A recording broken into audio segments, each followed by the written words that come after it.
নমস্কার বন্ধুরা, অর্চনা রান্নাঘরে আপনাদের সবাইকে স্বাগত। এই গরমের দুপুরবেলায় খুব অল্প তেল মশলায় দারুণ একটি রেসিপি আপনাদের সাথে শেয়ার করব। আশা করি রেসিপিটা আপনাদের সবার খুব ভালো লাগবে। তাহলে চলুন দেখে নিই রেসিপিটি। সবার প্রথমে আলুগুলোকে আর ঝিঙেগুলোকে ডুমো ডুমো করে কেটে নিয়েছি। এবার একটা পাত্রে 100 গ্রাম মুগ ডাল ভিজিয়ে রেখেছিলাম। জলটা ছেঁকে নিয়ে মুগ ডালটা বেটে নেব। তার জন্য আমি মুগ ডালটা মিক্সির মধ্যে নিয়ে নিচ্ছি।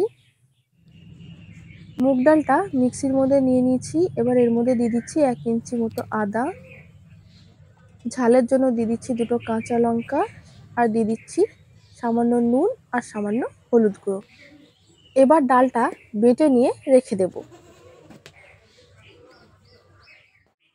এবার কড়াই দিয়ে দেব কিছুটা সর্ষের তেল।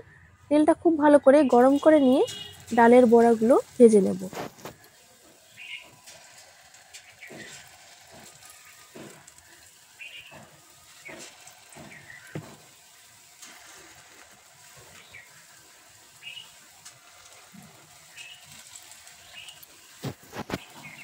ডালের বড়াগুলো এক পাশ থেকে হয়ে গেছে, এবার অন্য পাশটা উল্টে দেব।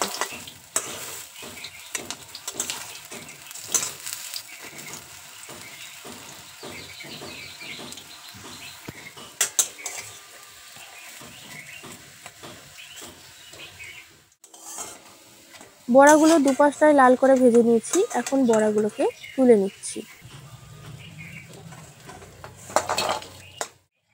এরপর কড়াইয়ে আবারও কিছুটা তেল দিয়ে দেব। তেলটা খুব ভালো করে গরম করে নেব। তেলটা গরম হয়ে গেলে কেটে রাখা আলুগুলো তেলের মধ্যে দিয়ে আলুগুলো ভেজে নেব। আলুগুলো কড়াইয়ে দিয়ে একটু নেড়ে চেড়ে নিয়ে এর মধ্যে দিয়ে দেব সামান্য পরিমাণে নুন, আর দিয়ে দেব সামান্য হলুদ গুঁড়ো।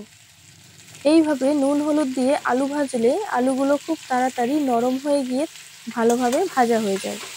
এবার গ্যাসের ফ্লেমটা লো টু মিডিয়াম করে ঢাকা চাপা দিয়ে আলুগুলো ভেজে নেব, তাহলে তাড়াতাড়ি আলুগুলো ভাজা হয়ে যাবে। আলুগুলো ভাজা হয়ে গেছে, এখন আলুগুলোকে আমি তুলে নিচ্ছি। আলুগুলো তুলে নিয়ে আবারও কিছুটা সর্ষের তেল দিয়ে দেব। তেলটা গরম করে নিয়ে তার মধ্যে দিয়ে দেব একটা তেজপাতা আর সামান্য 5 ফোড়ন। ফোড়নটা ভালো করে ভেজে নিয়ে এর মধ্যে দিয়ে দিচ্ছি কেটে রাখা ঝিঙেগুলো।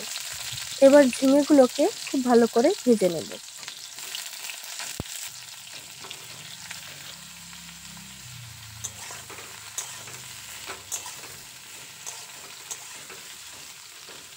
ঝিঙেগুলোকে 1 মিনিটের মতো ভেজে নেব, তাহলে ঝিঙেগুলো খুব তাড়াতাড়ি নরম হয়ে যাবে। ঝিঙেগুলো ভাজা হয়ে গেছে, এখন এর মধ্যে দিয়ে দিচ্ছি আগের থেকেই ভেজে রাখা আলুগুলো।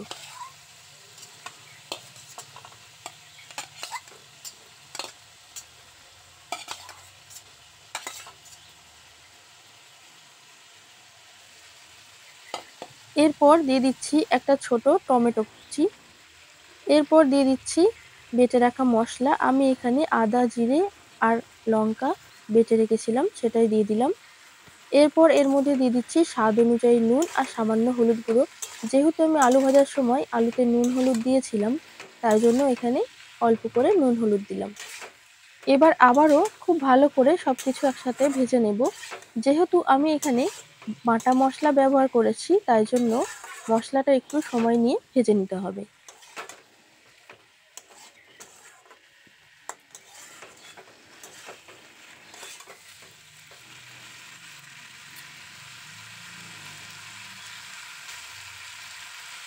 সবকিছু একসাথে খুব ভালো করে ভেজে নিয়েছি। এখন দেখুন আলুটা পুরোপুরি সেদ্ধ হয়ে গেছে। এরপর আমি এর মধ্যে দিয়ে দিচ্ছি শিলনোড়া ধোয়া জলটা। আর শিলনোড়া ধোয়া জল এইভাবে দিলে তরকারির স্বাদ অনেক গুণ বেড়ে যায়। এরপর আমি দিয়ে দিচ্ছি 1.5 বাটি মতো জল।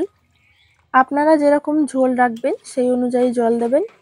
এরপর আমি ডালের বড়াগুলো উপর থেকে দিয়ে ঢাকা দিয়ে দেব। 3-4 মিনিট এইভাবে ঢাকা দিয়ে মিডিয়াম ফ্লেমে রান্না করে নেব।